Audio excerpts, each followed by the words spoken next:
By the end of this lecture, you will understand how to safely assign and deploy Azure policies using enforcement mode and deployment rings. You will also learn how to treat policy as code and implement best practices to avoid disruptions in production environments. If you apply policies directly to a running environment, especially one in production, without proper safeguards, you could unintentionally block critical operations or change configurations. That's why safe deployment is a must. Azure provides built-in features like enforcement mode and deployment rings to help you roll out policies gradually and safely. When assigning a policy that has deny or modify effects, you don't want to jump straight into enforcement.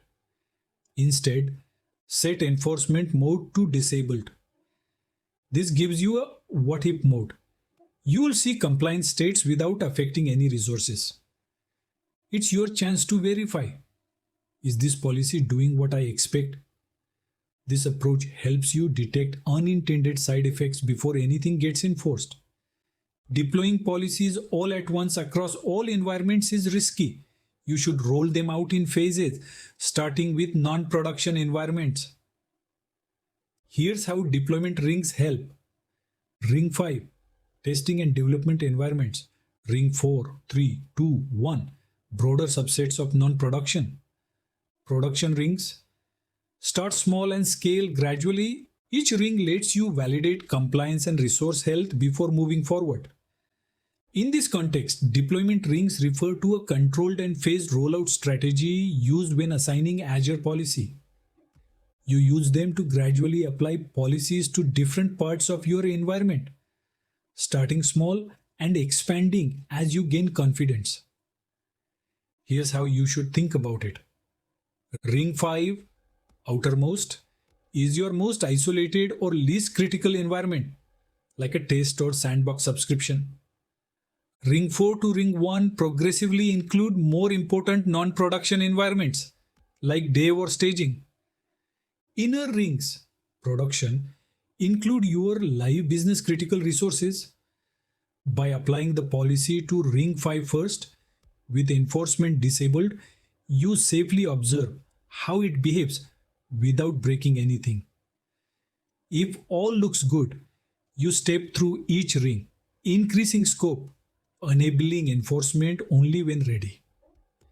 This phased approach helps you catch issues early, protect production, and reduce risk. To safely deploy your Azure policy, you will follow a phased, controlled process, and the attached diagram will guide you step by step. You begin by creating your policy definition, and this is usually scoped at the tenant root level so that you can manage it centrally and apply it broadly as needed. Once the definition is ready, your next move is to create an assignment for the policy, starting with Ring 5, the outermost ring in your deployment strategy. Here, you use resource selectors to target a specific non-production environment, and importantly, you assign the policy with enforcement mode disabled.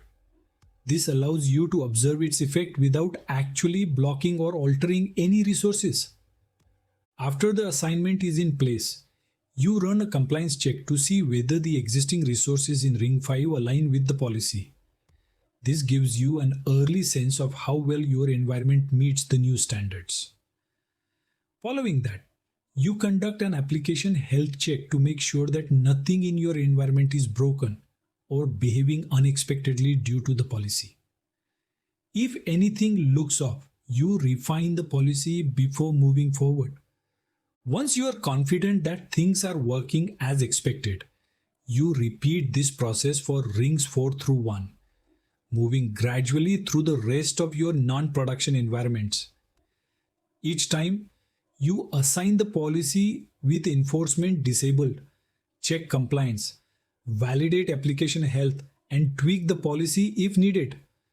When everything is validated across all non-prod rings, it's time to update your assignment in Ring 5, this time with enforcement mode enabled.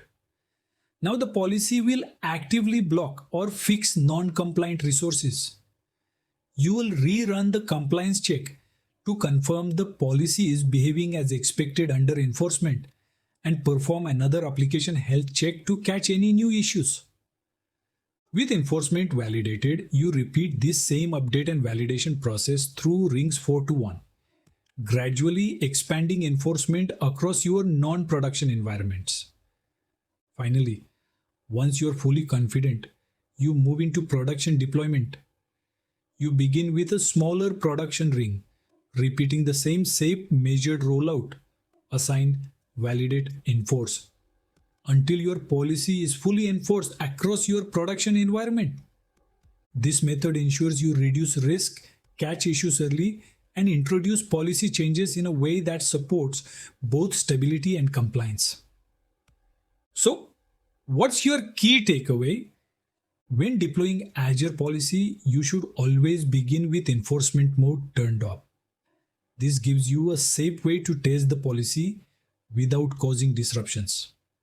Use deployment rings, starting with ring 5 and working your way down to production to gradually expand the policy's reach.